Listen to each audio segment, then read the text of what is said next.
No, he didn't. And some of the parties said that they weren't really clear what the purpose of the meetings was. I think that the Prime Minister probably enjoyed himself most on the tour of the Thales factory, looking at the different weaponry that's made in Belfast.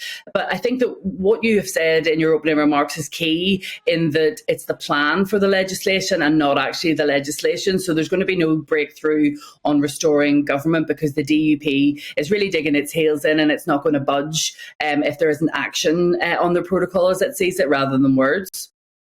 Yes, it's interesting listening to the DUP because, of course, they feel like they have been scorned before by this Prime Minister, that potentially he hasn't lived up to his promises to their fullest extent. At what point will the DUP see action?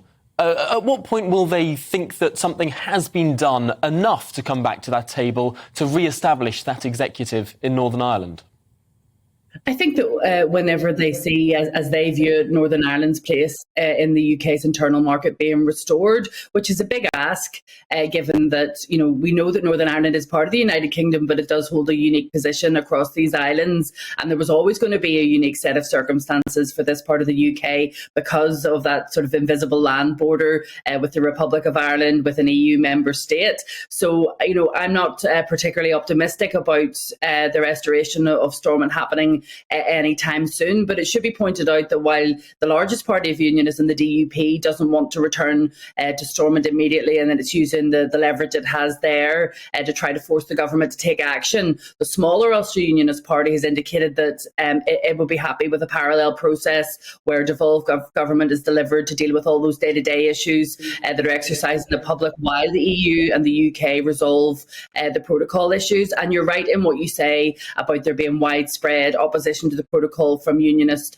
political leaders, but it shouldn't be categorised as something that all unionists are objecting to. Indeed, some unionists are benefiting from the having the dual market access that the protocol would bring. So it's a complex picture, as Northern Ireland stories always are. This conversation can so often feel like Groundhog Day. We've been having these discussions almost since 2017, really, when those first parts of the Brexit deal were signed up to by Theresa May, establishing that sequencing of those negotiations. Clearly, the move today in Parliament is about trying to get the EU to get back to the table and to move on in negotiations, and to sort of lay almost a threat out there that if the European Union do not negotiate seriously on easing this protocol, the UK will take unilateral action. Does that kind of strongman negotiation tactic work?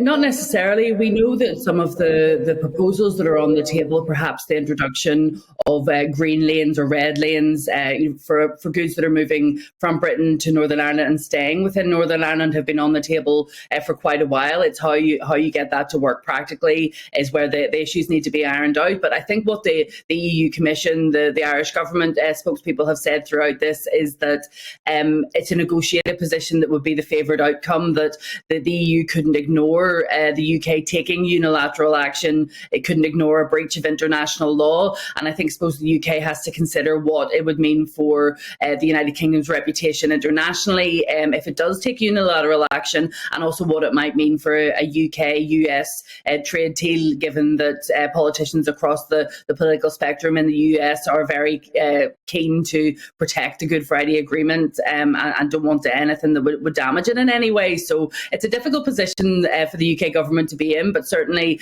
whenever you're talking to the Irish government sources or EU sources, they're very clear that a negotiated outcome is their preferred option. But I suppose with the war in Ukraine, the focus hasn't been on Northern Ireland, understandably, and perhaps maybe a more accelerated process and ironing out all of the difficulties with the protocol could be the best way forward. Because while there is unionist political opposition to the protocol, the majority of the MLAs at Stormont, or the newly elected MLAs at Stormont, want an immediate restoration of the Stormont institutions, and they also want to protect the protocol but agree to finesse it and make it more practical for businesses to use.